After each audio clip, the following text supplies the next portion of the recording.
Yo, what's going on, guys? Mush back at it with another video, and it seems like I can't go a damn day without covering a Steam PC release that is being criticized for a wide variety of reasons, whether it be Unreal Engine 5 or this time around, a game from literally 2006 getting upgraded, a fantastic game that people loved back in the day. I am talking about Gears of War Reloaded. I was super excited for this PC release because now we have Gears of War 1 on Steam.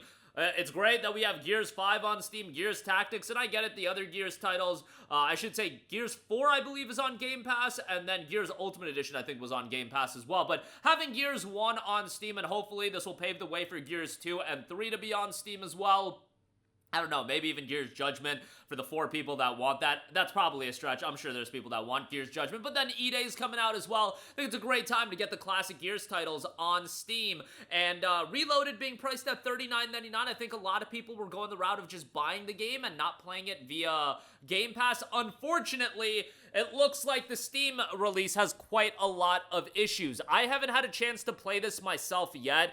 Metal Gear just came out, so I've been busy with that. You know, I'm gonna get to Gears. Lost Soul Aside is coming out tomorrow as well, so there's a lot to play, and the next couple of months is just gonna be super, super hectic. I'm gonna try to get to as many games as humanly possible, but it's gonna be a little bit rough trying to juggle everything. But Gears of War Reloaded launched on Steam, and you know what? For all the issues I gave and talked about with Metal Gear Solid Delta Snake Eater, that game is sitting at a very positive 81% now. Like, it was at mix for a little bit, now it's at 81% positive, so hey, credit to them. We'll see how that game fluctuates once the official release happens, but Gears of War Reloaded, 827 reviews, 48% positive for a mixed reception. So what is the issue? Probably, maybe not even most notably, but yeah, how about false advertising? There was actually a Steam trailer that was posted on the Steam page of Gears of War Reloaded that did promote split-screen multiplayer, and that is not available in this game. And if you guys are familiar with Gears, really Gears and Halo, that co-op experience is why so many people are nostalgic with these games. It is that, you know, playing the game with a buddy, and even though you can look at it from the vantage point of, you know, split-screen multiplayer on PC isn't something people think about, guess what? It's a feature that some people will take advantage of and they will utilize. I wonder why split-screen isn't available. I almost wonder, is it a case of, you know, you can try to get people to sell 2 copies of the game, essentially, and, you know, if you don't offer split-screen multiplayer, it kind of puts people in a position to buy 2 copies.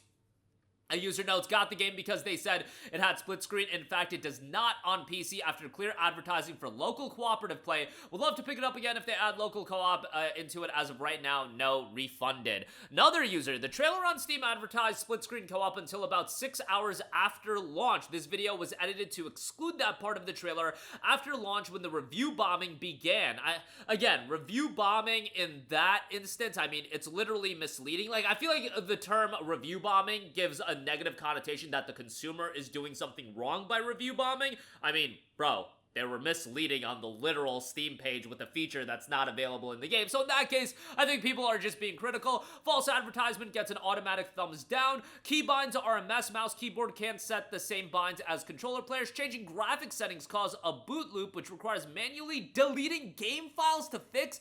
This game had a beta. Even with free game testing labor, they still managed to have a common bug causing a boot loop. I wish I could give another thumbs down. And the user also notes, I'll be back when Gears 1, 2, and 3 get it released on PC as a package without any of the aforementioned bull. Give me back my money. Thankfully, on Steam, you do have a refund policy, so that's quite good. No split screen co-op. It seems they have coincidentally removed any mention of it from the Steam page as of 13 days ago. It looks like it was on the Steam page for a while and then they pulled it. And a lot of users are saying bugs. I think the biggest negative is the misleading and the false advertising, which is a big problem. It's a big problem.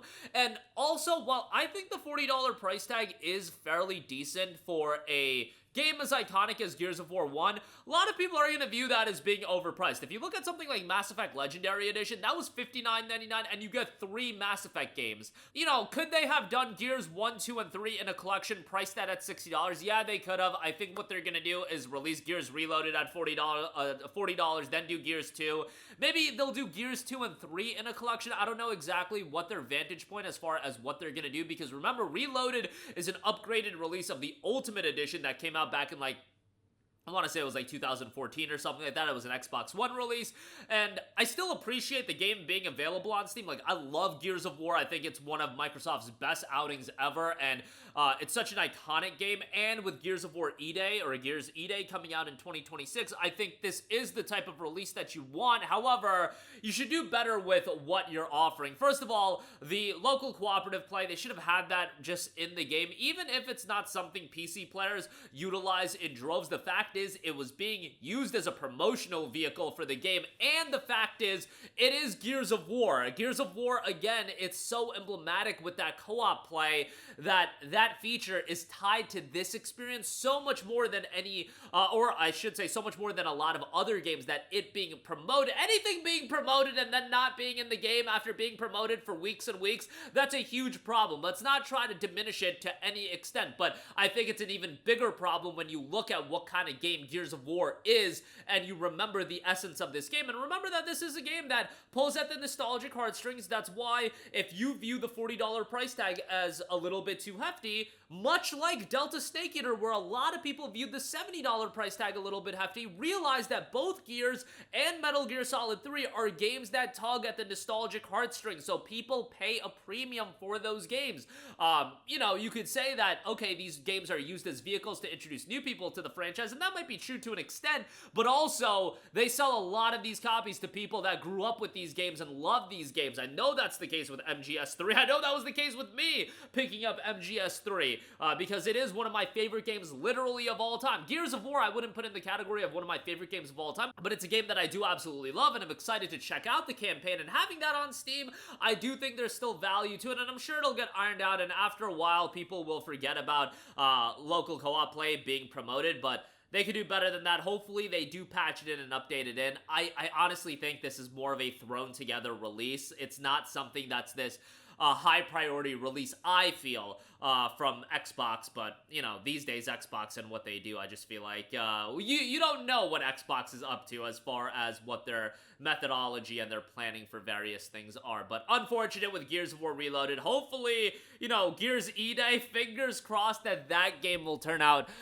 pretty well. That's a game we're still waiting to see gameplay of, but I think as far as revitalizing Gears as an IP, because after Gears 4 and 5, while I didn't even hate those games, Gears 4 and 5 definitely left a lot to be desired, but it should be noted, you know, Gears E-Day is running on Unreal Engine 5, so, you know, we'll see how that ultimately turns out as far as performance goes. Gears 5 ran on UE4, and my experience with Gears 5 on PC was actually quite good. But that'll do it for me. Let me know all of your thoughts in the comment section down below. I probably would wait to pick up Gears of War Reloaded on Steam.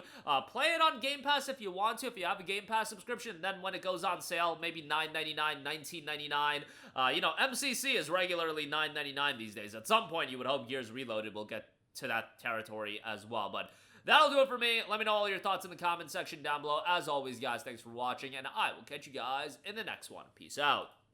Hey, what's going on, guys? Mush here again. Hope you enjoyed the video. As you guys might know, YouTube's notification system is sometimes a little bit wonky, even if you're subscribed to the channel. Maybe you're not abundantly aware that I uploaded a video. To remedy that situation, make sure you hit the bell notification button. This way, whenever I upload a new video, and I try to upload as consistently as possible, you will be notified directly of the upload, and you can watch it as soon as it goes live. I would really appreciate if you guys hit that button so you can stay up to date with all of the content I'm posting. But as always, guys, thanks for watching, and I'll catch you guys in the next one. Peace out.